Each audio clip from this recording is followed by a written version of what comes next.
अभी तक हम लोगों ने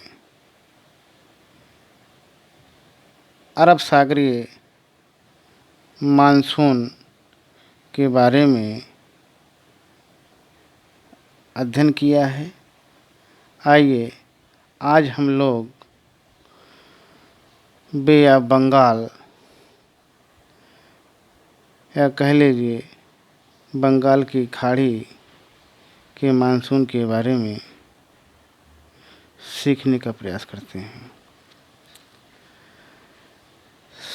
जब हिंद महासागर से दक्षिणी पश्चिमी मानसून उठता है तो केरल के पास पहुंचकर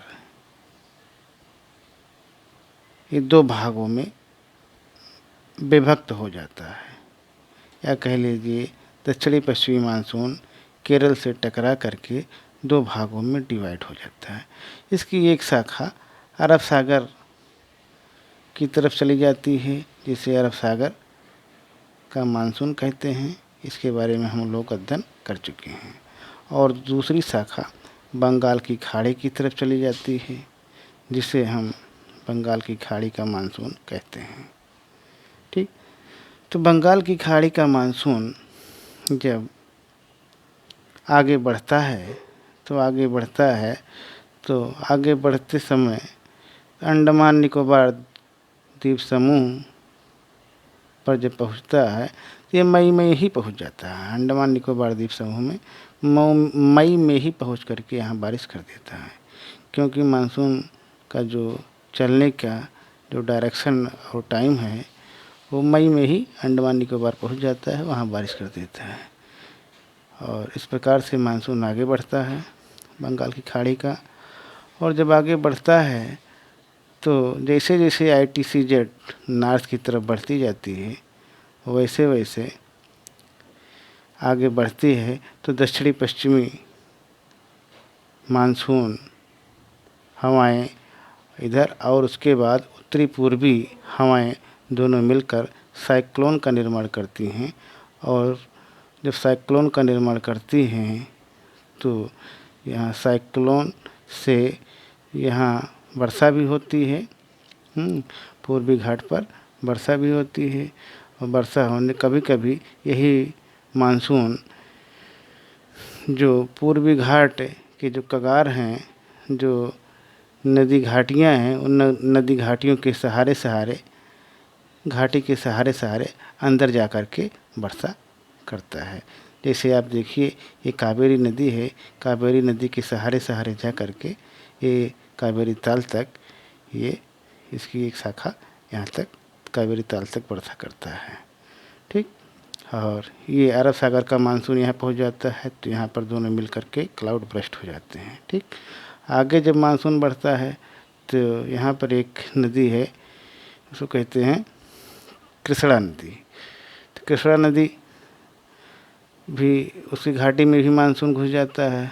ठीक, और उसके बाद जा कर के अंदर तक वर्षा करता है और यहाँ से भी एक अरब सागर का मानसून यहाँ पहुँच जाता है, दोनों मिलते हैं क्लाउड बर्स्ट हो जाता है।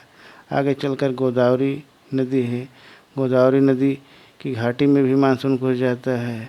यहाँ से भी एक मानसून अरब सागर की मानसून की शाखा यहाँ पहुँच जाती है, दोनों मिलकर यहाँ भी क्लाउड बर्स्ट हो जाते हैं। ठीक, फिर आगे चल कर के यहाँ भी एक साइक्लोनिक वर्षा आगे भी होती है। फिर यहाँ भी एक घाटी है, उस घाटी के सहारे यहाँ भी वर्षा होती है। यह महानदी है। ठीक, अब आगे दामोदर नदी घाटी है, इस घाटी के सहारे भी वर्षा करते हैं। ठीक, इस प्रकार से दक्षिणी पश्चिमी मानसून ये जो बंगाल की खाड़ी की शाखा है ये पूर्वी घाट की नदी घाटियों के सहारे अंदर जाकर वर्षा करता है। ठीक, फिर उसके बाद आगे बढ़ता है तो यहाँ बांग्लादेश में पहुँच जाता है। तो बांग्लादेश में कोई टोपोग्राफी न होने के कारण, टोपोग्राफी माने कोई उच्चावच न होने के कारण यहाँ पे वर्षा नहीं कर पाता है, मानसून वर्षा नहीं कर पाता है और आगे बढ़ जाता है। ठीक, लेकिन ये वर्षा नहीं कर पाता है, लेकिन बांग्लादेश को सबसे अधिक पानी मिलता है। ठीक, वर्षा, ये बांग्लादेश एक ऐसा कंट्री है जहाँ वर्षा नहीं होती है, लेकिन पानी इसको बहुत अधिक मिलता है। ठीक, इस प्रकार से मानसून सुरमा नदी की घाटियों के सहारे अंदर घुसता है। तो यहाँ पर गारो खासी जयंतिया नाम की 3 पहाड़ियाँ हैं, इसके अंदर घुस जाता है और अंदर घुस करके खूब घूम घूम करके वर्षा करता है। दुनिया की सबसे अधिक वर्षा यही होती है, जिसका नाम है मासिनराम। ठीक, फिर इसके बाद मानसून अंदर घुस जाता है। ठीक, इधर असम के पास में यहाँ पे घुस जाता है, और घुसने के बाद फिर ऐसे चूँकि यहाँ पे हिमालय माउंटेन है, उसके बाद यहाँ से ये इसकी दिशा बदल जाती है। ये उत्तर पूर्व से ये पश्चिम की ओर चलने लगता है। फिर उसके बाद चलते चलते फिर इलाहाबाद में आकर के यहाँ भी काफ़ी वर्षा होती है। फिर यहाँ लगभग 150 सेंटीमीटर वर्षा होती है, और यहाँ पर 200 सेंटीमीटर के आसपास में वर्षा होती है।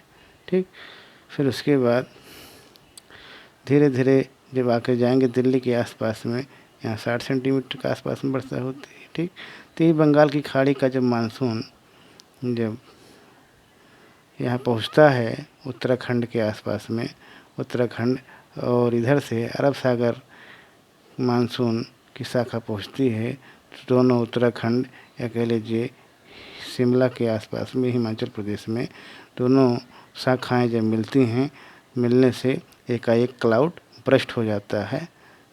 ठीक, तो इस प्रकार से कभी कभी क्लाउड बर्स्ट हो जाता है, और कभी कभी क्या हो जाता है कि इसमें यहाँ इतना हीट हो जाती है कि यहाँ से हवाएं,